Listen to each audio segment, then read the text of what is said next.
Nailuto mo na ba ng 12 potahe ang pipit binibini? Hindi pa ho, mahal na hari. Dahil gusto ko po sanang gawin niyo munang 12 pinggan at panandok ang itong paineta ko. Para maipaglagyan at maipangkuha sa 12 putaheng hinihingi ninyo.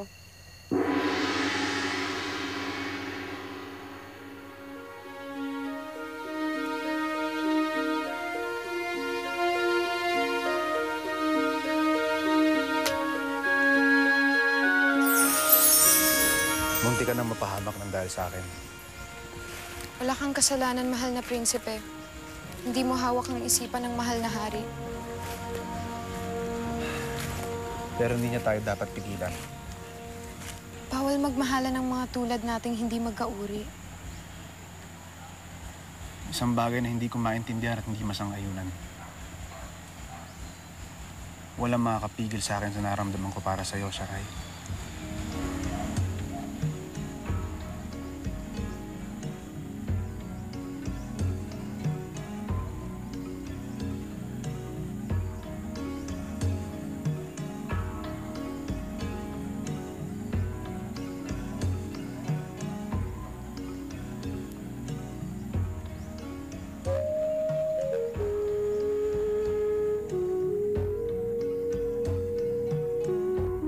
Muling ipinatawag ni Dato Abdul si Lamukot.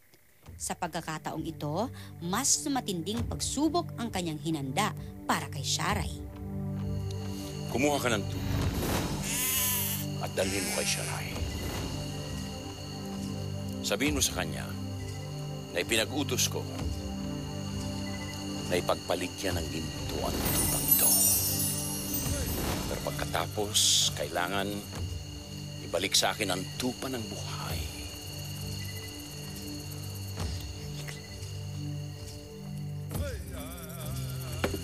Amang hari,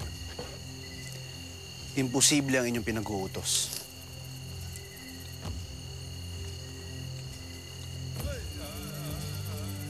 Ang utos ng hari ay hindi nababali.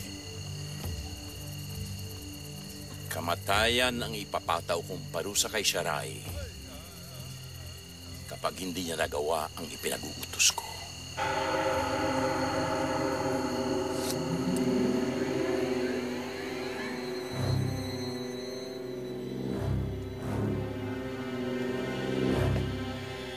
Labuhon, lakad na.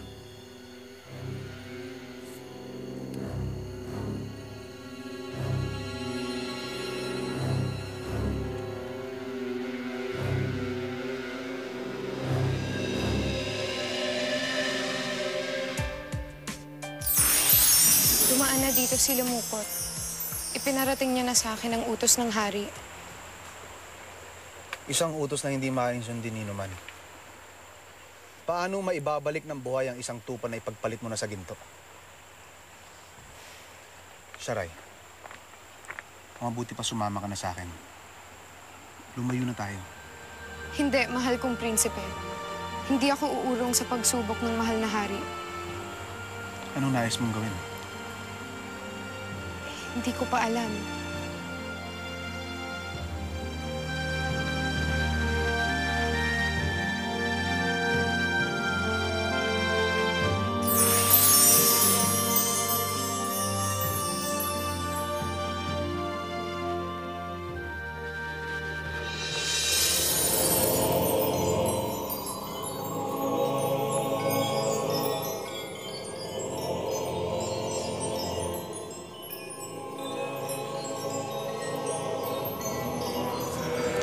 Parang pula kang maulap, hindi ba?